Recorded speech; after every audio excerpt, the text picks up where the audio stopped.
Halo anak-anak, hari ini jumpa lagi dengan Bu Nabila. Bu Nabila sekarang akan menjelaskan mengenai subtema 4 pembelajaran 1 tentang kerukunan masyarakat. Bisa dibuka buku modulnya di halaman 64 ya.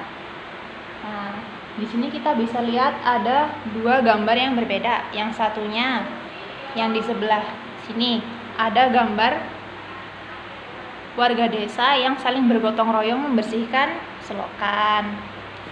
Yang satunya ada rumah sendirian yang di sini rumahnya terbengkalai, ada banyak sampah di mana-mana.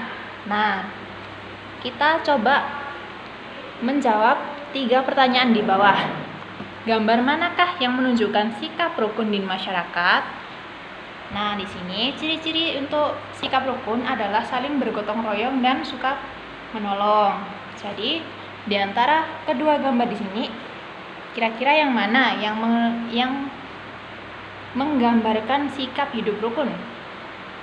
Nah, kalau yang jawab gambar yang kiri ini, berarti jawaban kamu benar. Kita lanjut ke halaman 2. Apakah masyarakat di sekitar rumah Ardi selalu rukun? Nah, kita coba lihat lagi di gambar. Di gambar sini, Ardi dan warga desa saling bergotong royong membersihkan selokan. Nah, jadi mereka sangat rukun. Sementara kita yang soal nomor 3, sebutkan contoh sikap rukun di lingkunganmu. Nah, contohnya sekarang kan sudah bulan Agustus. Bulan Agustus itu waktunya untuk kemerdekaan Indonesia.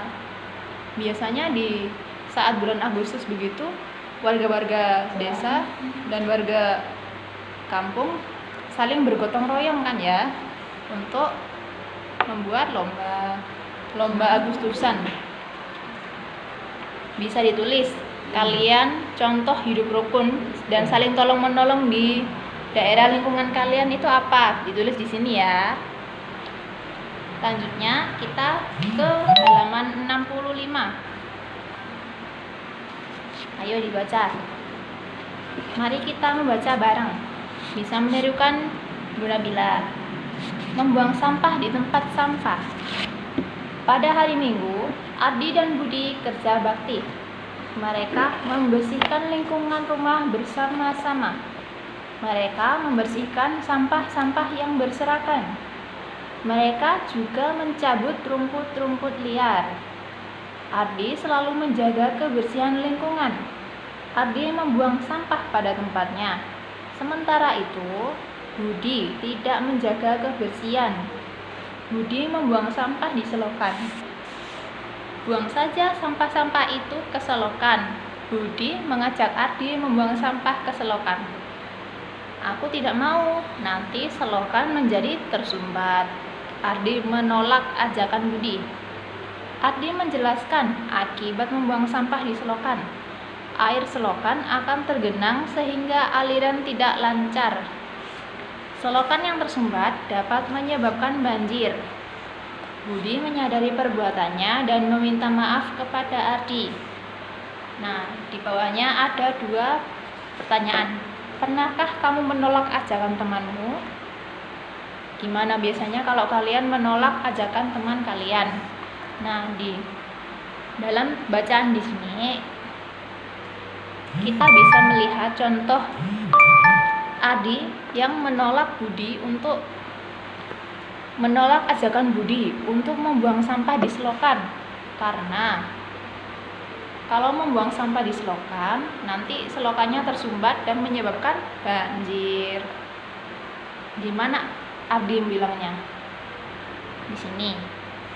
Di sini Ardi mengatakan, aku tidak mau nanti selokan menjadi tersumbat. Nah, kata-kata Ardi, aku tidak mau, itu termasuk kalimat menolak, kalimat tolakan ya. Kalau kalian nggak mau, bilang aja aku tidak mau. Tuh. Selanjutnya halaman 67. Pernahkah kamu mendengar bahan daur ulang? Nah, daur ulang di sini adalah bahan yang tidak terpakai. Jadi, barang-barang yang sudah tidak lagi digunakan, yang masih bisa dipakai untuk keperluan lain, itu termasuk bahan daur ulang. Contohnya, botol plastik bekas, kemudian toples, atau mainan-mainan bekas. Nah, itu nanti bisa digunakan sebagai bahan daur ulang.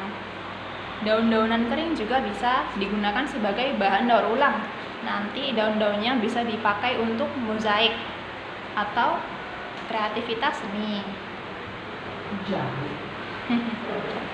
Selanjutnya di halaman 68. Di sini kita akan belajar menghitung selisih. Ada soal contoh. Silakan halaman 68 dibuka. Ada contoh soal. Saya bacakan. Ardi dan Budi membuat prakarya dari biji-bijian. Ardi menggunakan biji-bijian 250 butir, sedangkan Budi sebanyak 150 butir. Berapa selisih dari biji-bijian tersebut?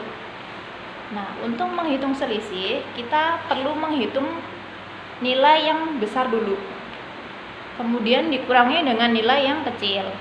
Di sini Ardi menggunakan biji-bijian 250 dan Budi 150.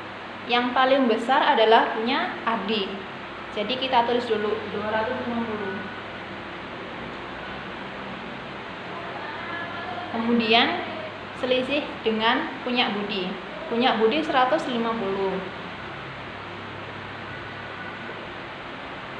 Dari keduanya ini kemudian dikurangkan.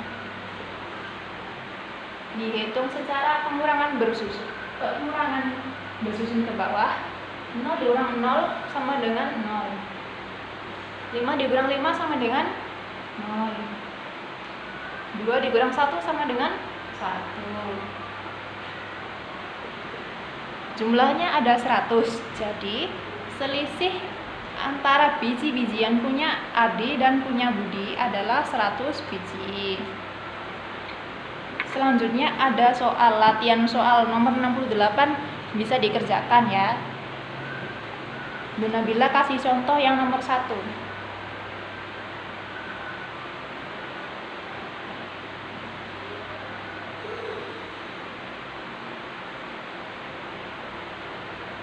Di sini yang paling tinggi adalah 765.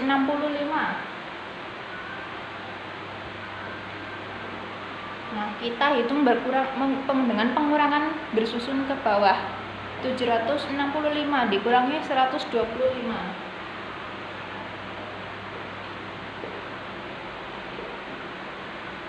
Untuk menghitung selisihnya, kita kurangkan. 5 dikurang 5 sama dengan 0.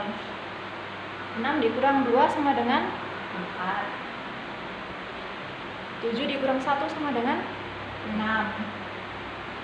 Nah, jadi total untuk 765 dikurang 125, yaitu selisih 640.